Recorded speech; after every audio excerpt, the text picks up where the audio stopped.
کرتے ہوئے ہم مدینہ منورہ سے نکلے اور دنیا کے کونے کونے تک مذہب اسلام کو ہم نے پہنچایا. اور آپ اس دور کا جائزہ لیں گے تو میڈیکل کے اعتبار سے، طب کے اعتبار سے ہو یا دیگر ایجادات کے اعتبار سے ہو، الحمدللہ مسلمان بہت ہی ترقی کے راہ پر گامزن تھا. لیکن آج عالم یہ ہے کہ مسلمان دولت کے اعتبار سے بہت زیادہ امیر تو ہے، اور اسی طریقے سے اور ظاہری اسباب کے اعتبار سے بہت کچھ اس کے پاس موجود ہے، لیکن ہر جگہ پر مسلمان رسوا اور ذلیل ہو رہا ہے. اس کی وجہ کیا ہے؟ تو اس کی وجہ یہی ہے، قرآن عظیم کا پیغام ہے وَلَا تَهِنُوا وَلَا تَحْزَنُوا وَأَنْتُمُ الْأَعْلَوْنَ إِن كُنتُم مُؤْمِنِينَ. وَلَا تَهِنُوا، تم سستی نہ کرو، وَلَا تَحْزَنُوا، اور تم غم نہ کرو، غم نہ کھاؤ. اور اس کے بعد رب تعالیٰ نے فرمایا وَأَنْتُمُ الْأَعْلَوْنَ، اور تم ہی غالب رہو گے، ان کنتم مؤمنین، اگر تم ایمان رکھتے ہو. یعنی ہم کہنے کو تو مسلمان ہے، لیکن سچا مسلمان کون ہوتا ہے؟ تو سچا مسلمان یہ ہے کہ اگر بھوک لگے تب بھی وہ حرام کے قریب نہ جائے، اگر اسے ضرورت پڑے تب بھی وہ اسلام کی تعلیمات کو ہرگز نہ چھوڑے ضرورت کے نام پر. یعنی عالم یہ ہے کہ آج مسلمان دنیا میں بڑے عیش و آرام سے زندگی تو گزار رہا ہے، لیکن اس کے باوجود اس کا مقدر میں ذلیل و رسوا ہونا کیوں ہے؟ تو اس کی وجہ یہی ہے کہ یہ اسلام کی تعلیمات سے دور ہو رہا. یعنی مسلمان ہے جھوٹ کہتے ہیں، مسلمان ہیں امانت میں خیانت کرتے ہیں، مسلمان ہیں تجارت اسلام کی تعلیمات کے مطابق نہیں کرتے ہیں، مسلمان ہیں حرام کھاتے اور کھلاتے ہیں. تو ظاہر سی بات ہے اللہ تبارک و تعالیٰ کی ناراضگی جب مسلمان برابر لیتا رہے گا تو ہمیں ترقی اور کامیابی کیسے مل سکتی ہے، ہم کیسے کامیاب ہو سکتے ہیں. آج آپ دیکھیں کہ اب ویکسین کے سلسلے میں ایک اہم بحث چھڑی ہوئی ہے. یعنی کووڈ-19 کی ویکسین آ چکی ہے، اور اس سلسلے میں ایک خاص معاملہ یہ ہے کہ یہ جائز ہے کہ ناجائز ہے. اور اس بحث سے قطعی نظر ہم یہ کہیں گے کہ اگر آج کا مسلمان جو دنیا کے اعتبار سے بڑی ترقی کرنے کی کوشش کر رہا ہے، کاش اگر مسلمان ہمارے نوجوان میڈیکل ریسرچ کے اعتبار سے اعلیٰ منزل پر فائز ہوتے اور ان کا معاملہ یہ ہوتا ساری دنیا کو اپنی تحقیق سے وہ منوانے کا اپنے پاس لوہا اور ہنر رکھتے اور لوگوں کے سامنے ایسی دوا اور ویکسین پیش کرتے جو اسلام کی تعلیمات کی روشنی میں مکمل حلال اور جائز بھی ہوتی اور دنیا کے ہر فرد کے لیے کام میں آنے والی بھی ہوتی، تو چاہے وہ غیر کیوں نہ ہو ضرور بھی ضرور وہ اس ویکسین کو اپنانے پر مجبور ہو جاتا. لیکن ہمارا مسلمان ایسا ہے کہ بس تھوڑی سی کچھ کامیابی مل جاتی ہے، اسی میں مگن ہو کر رہ جاتے ہیں اور اسی میں خوش ہو کر جو ہے طرح طرح کے غلط راستوں کو اپنا لیتے ہیں، جس کی وجہ سے اصل کامیابی جو ان کے مقدر میں آنا چاہیے وہ نہیں آ پاتی. آج اگر مسلمان چاہے تو اپنے آپ کو دنیاوی اعتبار سے ہو یا پھر اسٹیٹ لیول کے اعتبار سے ہو یا شہر کے اعتبار سے ہو، اپنی کامیابی اس قدر لے کر آئے اسلام کی تعلیمات میں رہتے ہوئے کہ لوگ غیر مجبور ہو جائیں آپ کی تحقیقات، آپ کی ریسرچ کو اپنانے کے لیے، آپ کے کام کو دیکھ کر ماننے کے لیے. تو ہمیں اور آپ کو چاہیے، ہر ایک نوجوان کو چاہیے ہم اسلام کی تعلیمات کو پڑھیں، اسلام کی تعلیمات کو سمجھیں. یقیناً جس دور اور زمانے کا ہم نے تذکرہ کیا، اسلام کی تاریخ کا ہم مطالعہ کریں، یقیناً وہ صحابہ کرام، وہ تابعین، وہ اکابرین قرآن پڑھ کر یا پھر احادیث طیبہ کو پڑھ کر یا پھر ہمارے نبی علیہ الصلوۃ والسلام کی مبارک عملی زندگی کو دیکھنے کے بعد بھی پوری دنیا پر وہ حکمرانی کرنے لگے. اور الحمدللہ ہمارا دور ایک سنہرا دور گزرا ہے. تو ہمیں اور آپ کو چاہیے کہ ہم یہ ذلت و رسوائی کے زمانے سے نکلیں، اور ہمیں چاہیے کہ ہم عروج کو اپنائیں اور ترقی کو اپنائیں. اور عروج اور ترقی اور سربلندی کامیابی اسی وقت ملے گی جب ہم مذہب اسلام کی تعلیمات کے مطابق زندگی گزاریں.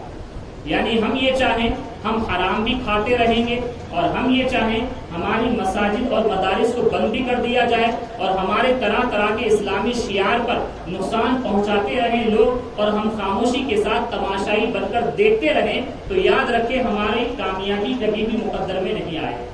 ہمیں چاہیے کہ ہم مذہب اسلام کی صحیح تعلیمات کو اپنائیں اور اس کے مطابق زندگی گزاریں. آپ دیکھیں ملک ہندوستان ہی میں بڑی سازش کے ساتھ، طرح طرح کی کوششوں کے ساتھ ہمارے خاص اشعار پر، ہماری خاص تعلیمات پر یا مسلمان جن سے جڑے ہوئے ہیں،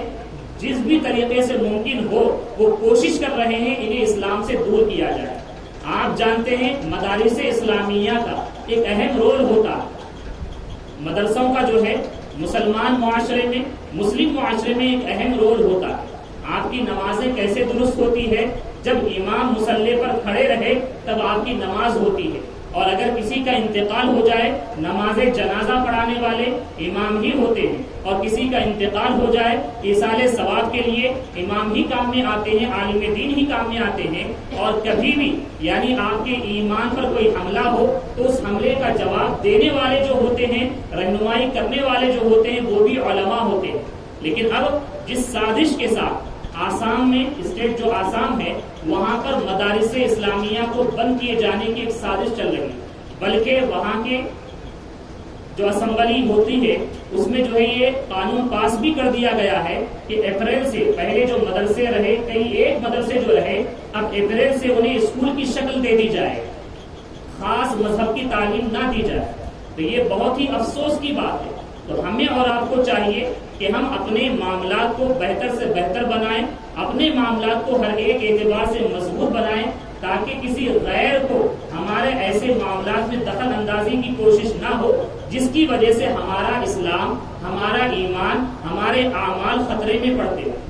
ظاہر سی بات ہے اب جس طریقے سے معاملات چل رہے ہیں اگر اسی طریقے سے چلتے رہیں اور آپ کی خاموشی بھی اپنی جگہ پر خاموشی ہی رہے اور ایک سناٹا بنے رہے تو بہت ساری چیزیں ہمارے درمیان سے چھینی جائے گی اور ہم خاموش رہیں گے۔ تو ہماری آنے والی نسلوں کے بارے میں آپ سوچیں۔ آج تو آپ کسی طریقے سے کوشش کر کے اپنے اسلام کو اور ایمان کو بچا لے رہے ہیں، لیکن آگے کا دور کتنا خطرناک ہوگا۔ تو ہمیں اور آپ کو چاہیے کہ ہم مضبوطی کے ساتھ اپنے معاملات کو بہتر طریقے سے ایک پلیٹ فارم پر بہتر انداز میں طے کریں، اور سب سے پہلے ہم سچے مسلمان بن جائیں۔ سب سے پہلے ہم سچے مسلمان بن جائیں، اور یقیناً جب ہم سچے مسلمان بن جائیں گے مطلب یہی ہے جو ہمارے نبی علیہ الصلوۃ والسلام نے تعلیمات ہمیں عطا فرمائی ہے اس کے مطابق ہم زندگی گزاریں، اور یقیناً جب ہم زندگی گزاریں گے تو اللہ تبارک و تعالی ہمیں کامیابی ہی کامیابی عطا فرمائے گا۔ اور پھر اللہ تبارک و تعالی کا فرمان ہے کنتم خیر امۃ اخرجت للناس، کہ تم بہترین امت، تم لوگوں میں بہترین امت کے طور پر ظاہر کیے گئے ہو۔ یعنی امتیں تو بہت ساری گزری ہیں، لیکن تمام امتوں میں بہتر امت جو ہے وہ امت محمدیہ ہے۔ اور امت محمدیہ کا ایک وصف کیا ہے؟ تأمرون بالمعروف وتنہون عن المنکر، کہ تمہارا وصف، تمہاری خوبی یہ ہے کہ تم نیکی کی دعوت دیتے ہو، نیکی کا حکم دیتے ہو اور برائی سے روکتے ہو۔ تو ہمیں چاہیے کہ ہم خود بھی نیکی پر عمل کریں، اور کہیں پر برا ہوتا ہے تو ہم اسے، اس برائی کو بھی روکنے کی کوشش کریں۔ اب آپ دیکھیں ہم اور آپ الحمدللہ حلال کھاتے ہیں، اور حلال کا مطلب یہ ہے کہ ذبیحہ، ایک سنی مسلمان جب کسی جانور کو ذبح کرتا ہے تو اسے حلال کہا جاتا ہے۔ لیکن یورپ کنٹری میں ہو یا پھر آج کل ملک ہندوستان میں بھی ایک فضا چلی ہے، چند دنوں پہلے پیپر میں پڑھنے کو ملا کہ جھٹکا اور ایک حلال، یہ دونوں کے معاملے میں بحث چلی ہے۔ اور جھٹکے کا مطلب یہ ہے، یعنی یورپ میں یہ عام طور سے چلتا ہے، ایک سازش کے ساتھ یہاں پر بھی وہ چیز لانے کی کوشش کی جا رہی ہے۔ لیکن ہم مسلمان الحمدللہ ایسے ہیں جو پورے طور پر ہر حال میں کھاتے ہیں تو وہ بھی حلال کھاتے ہیں اور ذبیحہ ہی پسند کرتے ہیں۔ مطلب یہ ہے جھٹکے کا، یعنی عام طور سے جانور کو ذبح جیسے ہم کرتے ہیں، ذبح کرنے کا فائدہ یہ ہوتا ہے جب ذبح کیا جاتا ہے جانور کی 4 رگیں ہوتی ہیں، اور ان 4 رگوں کے ذریعے سے خون ہے، اور اس کے علاوہ جو مادہ ہوتا ہے خون کے ذریعے سے بننے والا، وہ سب کا سب باہر آسانی سے نکل جاتا ہے، اور جانور آسانی کے ساتھ جو روح ہوتی ہے اس کی نکل جاتی ہے۔ لیکن اس عمل میں تھوڑا سا وقت لگتا ہے، لیکن جو چیزیں نکلنی چاہیے جس کی وجہ سے گوشت میں بیکٹیریا اور جراثیم آ جاتے ہیں، وہ اگر جسم میں رہ جائے تو وہ تمام چیزیں نکل جاتی ہیں۔ لیکن جھٹکے کا معاملہ یہ ہے کرنٹ کے ذریعے سے جانور پر مارا جاتا ہے، جھٹکا دیا جاتا ہے، جس کی وجہ سے وہ بے ہوش ہو جاتا ہے، اور اس کے بعد پھر اس کو کاٹنے کا عمل کرتے ہیں۔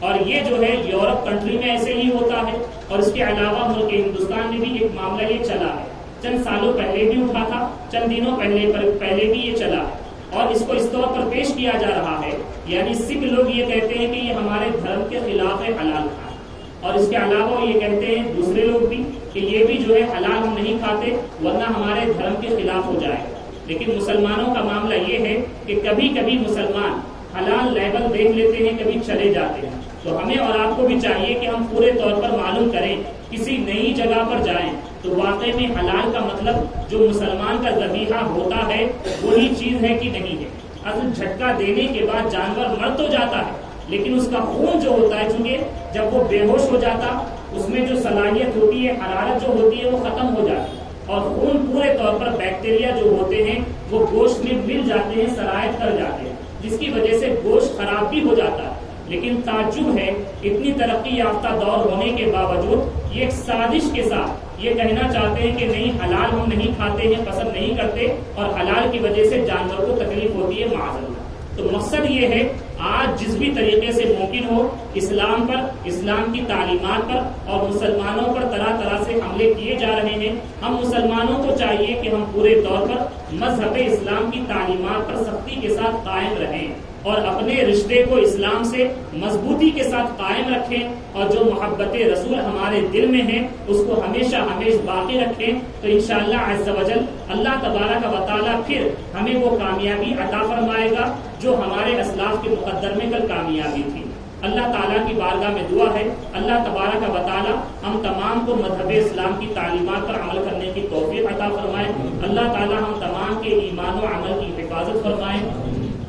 اور ہمارے گھر والوں کی جان و مال, عزت و آبرو, ایمان و عمل کی حفاظت فرمائے اور مذہب اسلام کی تمام تر آثار, مدارس, مساجد اور مقابر کی حفاظت فرمائے اور ہمیں اور ہمارے آنے والی نسلوں کو ہمیشہ مذہب اسلام پر قائم رہنے اور اسی پر ہم تمام کا خاتمہ بالخیر فرمائے. وما علینا الا البلاغ. السلام علیکم ورحمۃ اللہ تعالی وبرکاتہ. جو حضرات سنت ادا